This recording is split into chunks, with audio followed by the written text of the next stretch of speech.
2월 4일 주식시장 리뷰해 보겠습니다. 첫 번째 여러분하고 이야기해야 될 건 사실은 이게 1번이 아니었어요. 제가 원래 1번으로 잡은 주제는 딥시크였는데요. 제가 명절 연휴 동안 여러분과 어떤 이야기를 할지 자료를 계속 취합할 때 처음에는 스타게이트였다가요. 그 다음에는 딥시크였다가 또 지금 결국은 관세전쟁, 이 주제가 여러분하고 첫 번째로 할 이야기가 됐습니다. 왜냐하면 지금 이게 어제 시작이 됐고 따끈따끈한 뉴스이면서 그리고 시장에 특히 우리나라 시장이요. 미국 시장이 아니라 우리나라 시장에 미치는 영향이 굉장히 크기 때문에 이걸 첫 번째로 놨습니다. 관세전쟁, 이걸 이해하려면 여러분 관세라는 걸 이해해야 됩니다. 여러분 관세가 뭡니까? 다른 나라의 제품이 재화가 우리나라로 들어올 때 그 나라의 제품에 대해서 뭘 매기는 거예요? 네, 세금을 매기는 거죠. 대신에 우리나라 제품을 다른 나라로 보낼 때 우리나라에 생산된 그 제품에 대해서는 뭘 안 매깁니까? 세금을 안 물립니다. 어차피 그쪽 가서 관세를 물릴 거니까요. 자, 이런 것처럼 다른 나라의 재화가 들어올 때 물리는 세금을 관세라 그럽니다. 그리고 통관이라는 말 쓰죠. 제품을 다른 나라로 보내는 거 통관 절차라는데 그렇게 해서 통관된 제품에 대해서 물리는 세금이라서 관세라 그럽니다. 자, 근데 이 관세가 예전에는 없었죠. 이전에 우리가 중세시대에는 자기 나라에서 필요한 건 뭘요? 자기 나라에서 생산하는 겁니다. 아직도 그런 나라가 있죠. 북한 같은 경우는. 외국과의 무역이라는 게 일반화되지 않는 시대에는 우리나라 국민들이 필요한 것은 우리나라에서 어떻게든 생산을 해야 되는 겁니다. 그래서 우리나라가 목화라는 게 문익점을 통해서 수입되지 않을 때는 목화 대신 다른 걸로 어떻게든 옷을 만들어 입었던 것처럼 자체적으로 해결하는 게 일반적인 상황이었습니다. 그런데 무역이라는 게 성행하면서 19세기의 영국 경제학자 리카르도는 이렇게 이야기하는 겁니다. 굳이 그러지 말자. A라는 나라에서 이때 영국 입장에서는 어느 나라가 식민지였습니까? 인도죠, 인도. 인도가 최고의 식민지였기 때문에 인도에서 우리가 생산하면 더 저렴하고 그리고 심지어 저렴하기도 하지만 품질까지도 좋은 게 있다면 굳이 영국에서 그걸 생산하려고 애를 쓰면서 하는 것보다 이게 더 낫다. 그 대표적인 게 영국의 유명한 차거든요. 홍차를 굳이 영국에서 척박한 땅에서 재배를 하는 그 비용과 품질보다 인도에서 특히 인도 말고 어디? 인도 밑에 있는 스리랑카, 우리가 실론티의 나라라 불리는 그 나라에서 생산하면 가격도 저렴하지만 노동력이나 이런 게 임금이 저렴하니까 게다가 뭐도 뛰어나다, 품질도 뛰어나다면 그 제품을 수입하고 그리고 영국이 생산하면 더 좋은 제품을 그 나라에 수출하는 게 낫다라는 이론이 리카르도의 비교우위 이론입니다. 비교우위 이론이 받아들여지면서 그렇죠. 전 세계는 뭐가 활성화되냐면 무역이 활성화됩니다. 그리고 전 세계의 수출과 수입이 자유로워지고 그리고 그로 인해서 전 세계의 경제는 비약적으로 성장합니다. 우리나라에서는 제일 생산이 잘 되는 농산물 그리고 우리나라에서는 생산이 잘 되는 철광석 같은 원자재 이런 것들을 서로 교환하기 시작하고 자동차를 생산 잘하는 나라는 자동차를 생산하고 뭘로 바꿔오는 겁니까? 농산물과 바꿔온다지. 이런 부분들의 교역이 활성화되면서 어떤 나라는 중공업이 어떤 나라는 제조업이 어떤 나라는 서비스업, 농축산업이 발전할 수 있는 계기가 되는 거죠. 지금 또 그러한 이 비교 우위론을 바탕으로 무역이 활성화되면서 지금 또 각 나라별로 잘하는 특성화 산업들이 있는 거죠. 그래서 여러분이 이렇게 기억하잖아요. 스위스 하면 뭐예요? 시계, 금융. 이탈리아 하면요. 슈퍼카, 그리고 패션, 명품. 프랑스 하면 명품, 이런 걸 기대하고 중국 하면 뭘 기대합니까? 저가 상품이라든지 원재료, 그리고 호주는 와인, 그리고 철강석이나 석탄 같은 거죠. 자, 이런 것처럼 각 나라에서는 자신들이 잘하는 영역이 있고 그게 다른 나라보다 비교 우위에 있으면 그걸 교역을 하면서 성장하는 게 낫다라는 게 리카르도의 비교 우위 이론입니다. 그런데 처음에는 서로 그냥 막 주고받다가 야, 너무 싼 게 들어와가지고 우리나라의 그 기반 산업을 박살을 내더라. 그래서 약간은 좀 페널티를 주자. 그러면서 너무 저가에 들어온 건 아닌 것 같으니까 좀 세금을 적당하게 해서 우리나라 제품과 가격하고 비슷한 수준으로 만들어서 거래되게 하자라고 해서 시작한 게 관세입니다. 근데 이 관세가 갑자기 지금 왜 며칠 사이에 주목을 받냐고요? 트럼프가 자신이 대통령이 되면 미국과 거래하는 전 세계 국가에게 그냥 관세를 다 때려버리겠다. 버리겠다고 했거든요. 그러면서 보편 관세를 적용하겠다. 그냥 우리나라에 들어오는 물건들에 대해서는 그냥 모르겠고 25%는 기본으로 두들겨 패겠다. 자, 그리고 특히나 그 중에서 어떤 나라? 미국의 최대 무역 적자국에게는 더 높은 관세를 적용하겠다라고 했습니다. 여러분이 지금 잘못 알고 있는 것 중에 하나가 미국에서는 무역을 하면서 대부분의 나라에서 흑자를 보고 있는데 적자를 보고 있는 몇 개 나라가 있다는 거죠. 그런데 여러분, 그 적자를 보고 있는 나라가 중국이라고는 생각은 했지만 멕시코, 캐나다, 베트남이라고는 생각해 봤습니까? 실제로 지금 최고의 적자국은 멕시코, 캐나다, 베트남, 그리고 중국 이런 순입니다. 중국이 3, 4위 왔다 갔다 하는데요. 멕시코가 최대 적자국이라는 건 여러분이 좀 이해가 잘 안 될 겁니다. 멕시코는 미국보다 뭐 특별한 게 많아서 더 많이 비교 우위를 가져서 수출될 게 있을까요? 여기에는 여러분이 모르는 비밀이 있죠. 우리나라 기업이 많이 들어가서 멕시코는 어떤 나라와 미국과 국경을 인접하고 있죠. 자, 국경을 인접하고 있는 나라인데 인건비가 미국의 4분의 1 정도밖에 안 돼요. 자, 그러니 자동차를 생산할 때는 미국에서 생산하는 것보다 멕시코에서 생산해서 어떻게 미국으로 다시 수출을 하는 게 훨씬 더 저렴한 효과가 생기는 거죠. 자, 그래서 자동차뿐만 아니라 미국에서 소비되는 대부분의 맥주, 여러분 알고 있나요? 코로나도 멕시코 거잖아요.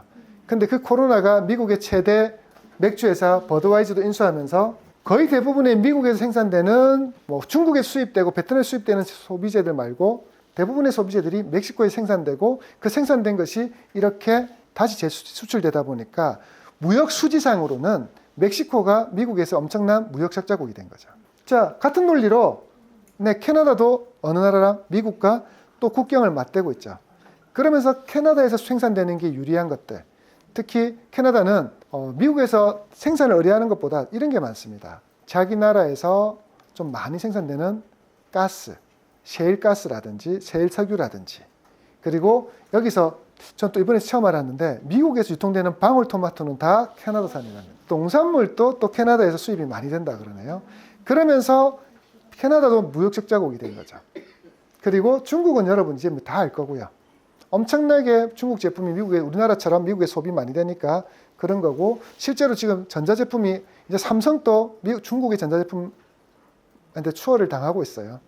TV가 지금 LG는 부동의 1인데 삼성의 위치가 중국의 TCL과 하이얼에 쫓기고 있죠. 자, 그러면서 엄청나게 많이 수출하고 있습니다. 베트남도 떠오르는 무역적자국이에요. 근데 베트남이 왜 무역적자국이 되는 줄 아세요? 우리나라 때문입니다. 왜 우리나라 때문에 베트남이 미국의 최대 무역적자국이 됐을까요? 그렇죠. 우리나라의 반도체부터 전자제품 대부분이 베트남에서 생산되고 있거든. 우리나라 공장들이 다 중국에 철수해서 베트남으로 다 가 있으니 베트남에서 만든 제품은 다 우리나라 한국 제품인데 원산지가 어디입니까? 메이드 인 베트남이 되죠. 그러니 무역적자국이 된 거예요. 자, 그리고 한국과 일본은 전통적으로 미국에 계속 돈 따먹기 해서 많이 따먹는 나라였고요.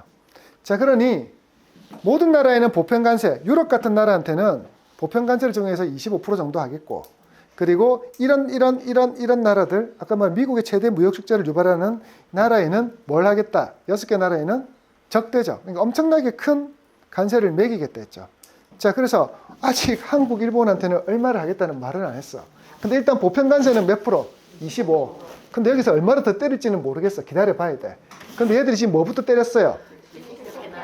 중국까지. 자, 그래서 멕시코, 캐나다한테 더 때렸죠. 바로 실행했죠. 게다가 아직 우리나라, 일본한테는 실행도 안 했고 유럽도 실행은 안 했어요. 근데 얘는 바로 실행한다고 해버렸죠. 자, 그리고 실행하려고 딱 덤비니까 멕시코가 가만히 있어 봐봐. 잠시만 이러면서 왜 그러는데? 이렇게 해가지고 물었더니, 야, 너희들 국경 함부로 관리 안 해가지고 이민자들 막 보내고, 야, 너희들 그리고 펜타닐 중국에서 원료 수입해서 제조해서 그냥 보내는 거 우리가 다 하지 마라 그래 이야기했는데 말 안 듣더라. 그래서 너희들은 이렇게 계속 했겠죠. 그랬더니 알겠다. 그거 다 싸그리 원하는 대로 해줄게 이렇게 된 거예요. 그러면서 지금 멕시코는 국경에 자신의 부대를 파견해서 이민자들을 이제는 미국 애들이 관리할 필요 없이 자기 선에서 끊겠다 했고, 펜타닐 공장을 단속해가지고 없애겠다 하고 있고, 이렇게 된 거죠. 왜 그렇게 하냐고요? 이걸 지금 관세를 매기면 멕시코에 있는 모든 전 세계 공장들은 어떻게 해야 됩니까? 철수를 해야 됩니다. 그럼 멕시코 국내 총생산 GDP가 확 줄어들어요. 그리고 그걸 떠나서 일자리를 모든 국민들의 거의 대부분의 국민들이 이런 글로벌 기업들의 생산 기지에서 일을 하고 있는데 일자리를 다 잃어버리는 게 됩니다. 그럼 일자리를 잃어버린 그 많은 사람들은 지금 멕시코 현 대통령에게 어떻게 하겠습니까?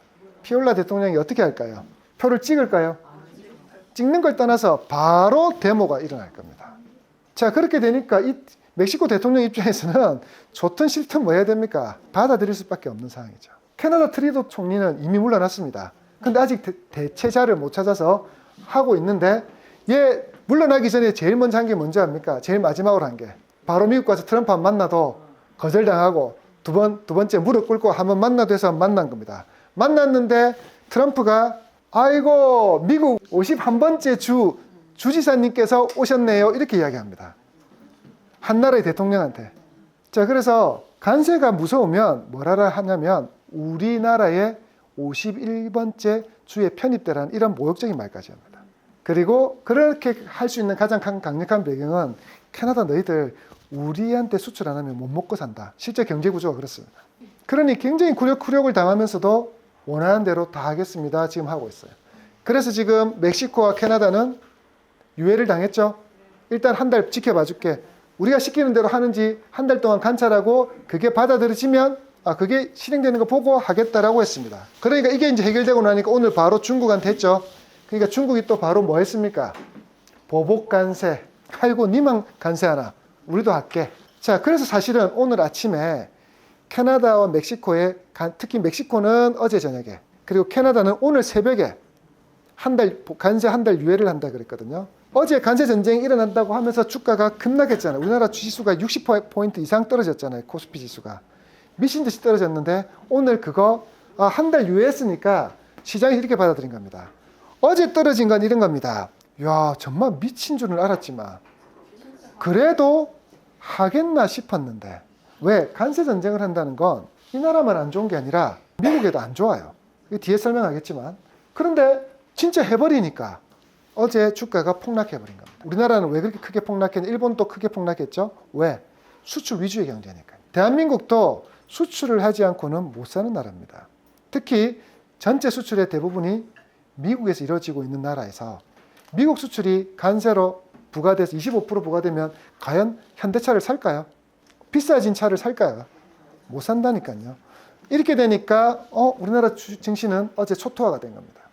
그런데 어제 초토화가 되고 나서 몇 시간 지나서 멕시코한테는 한 달 유예한다 그러고 오늘 새벽에는 캐나다하고도 한 달 유예한다니까 그럼 그렇지.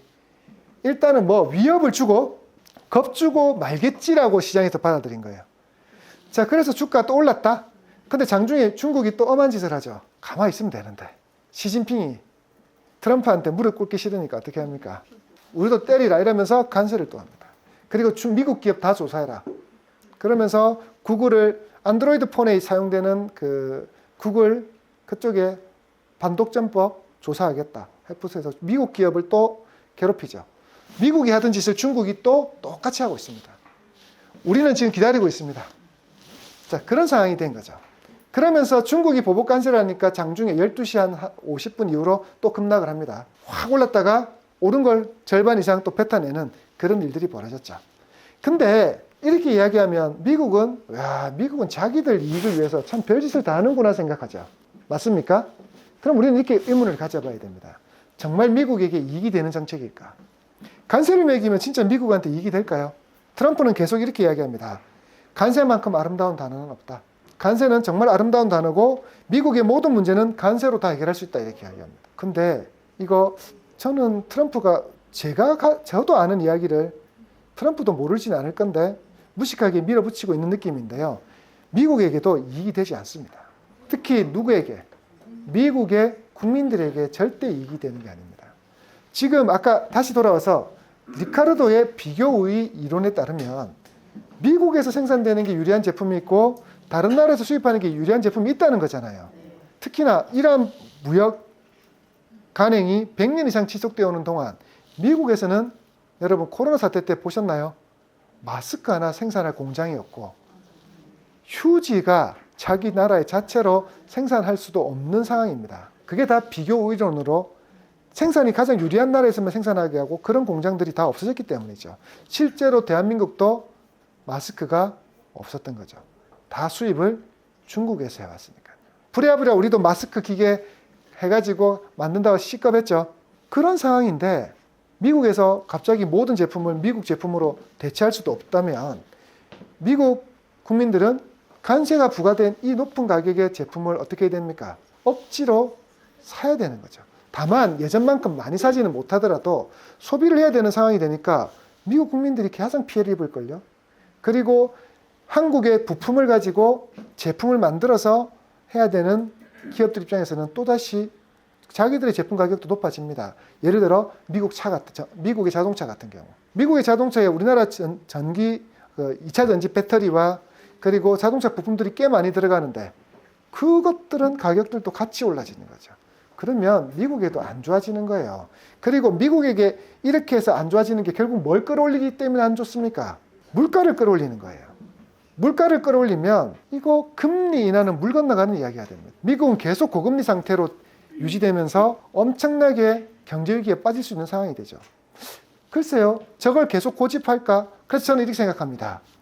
끝까지 고집은 못할 것이다. 겁주고 원하는 거 일부 얻어내고 서로 타협할 수밖에 없다는 게 제 생각입니다. 제 생각이 틀릴 수도 있겠지만. 그래서 저는 어제 같은 날은 사야 되는 날이지 팔아야 되는 날이 아니라고 생각하는 겁니다.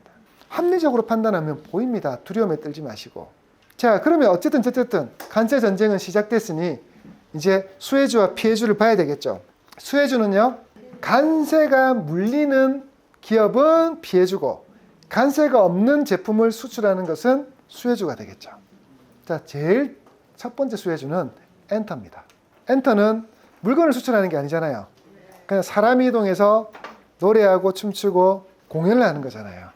자, 이런 것들에 대해서는 관세가 없습니다. 자, 그리고 오히려 저는 관세가 이런 전쟁이 시작된다 해서 미국의 물가가 올라가면 엔터주는 더욱 수혜입니다. 뭘 올릴 수 있습니까? 티켓 값을 올릴 수 있습니다. 그래서 엔터주는 제가 뭐라 그랬죠? 몇 주 전부터 사라고 했고 여러분께 하이브, JYP 추천, 특히 탑은 저는 하이브라고 말씀드렸습니다. 자, 엔터주는 그래서 지금 그때도 좋았고 지금 더 좋아지고 있습니다. 그 다음이 제약바이오입니다. 제약바이오는 관세적으로 부분에서는 수혜주인데 지금 트럼프의 정책 중에 하나가 약가 인하라는 정책이 하나 있거든요. 그것 때문에 사실은 약가 인하 때문에 급락을 하기도 했다가 아니야, 그래도 관세에서 수혜주가 될 거야 하면서 오늘 또 오르기도 하고요. 하여튼 급등락을 반복하고 있습니다. 그 다음이 화장품이죠. 관세를 물려도 워낙 가격이 낮으니까 저가일 뿐더러 또 어떠냐면 실제로 관세를 물려도 가격이 미국인이 쓰고 있는 화장품 가격보다 월등히 저렴한 수준이에요. 그래서 저는 수혜주라고 봅니다. 대신에 피해주는 명확합니다. 자동차, 관세를 25% 올리면 차값이 급격하게 뛰어버립니다. 반도체, 2차 전지, 그리고 전력기기 등 모든 미국 수출 위주 기업입니다. 그러니까 미국에서 생산 공장이 없는 기업들은 다 피해줍니다. 미국에서 생산된 제품은 관세를 안 물리는데 미국에서 생산되지 않은 제품들은 다 관세를 매기잖아요. 그러면 자동차 중에서도 특히 어떤 공장이 없는 애들, 미국에 공장이 없는 애들, 또는 미국에 공장이 있다 하더라도 미국에 생산되지 않은 제품들이 특히나 힘들죠. 현대차가 어제 많이 급락했던 이유는 고가 라인은 다 한국에 생산하거든요. 자, 그러니 이런 기업들은 피해줍니다. 보시면 어제 너무 많이 떨어진 기업들이죠. 저는 아까 말한 것처럼 관세는 제 생각대로 겁주고 많은 상황 같습니다. 자, 그럼 여러분 이렇게 해서 관세 때문에 또 떨어진다 그러면 뭐 하라고요? 사세요.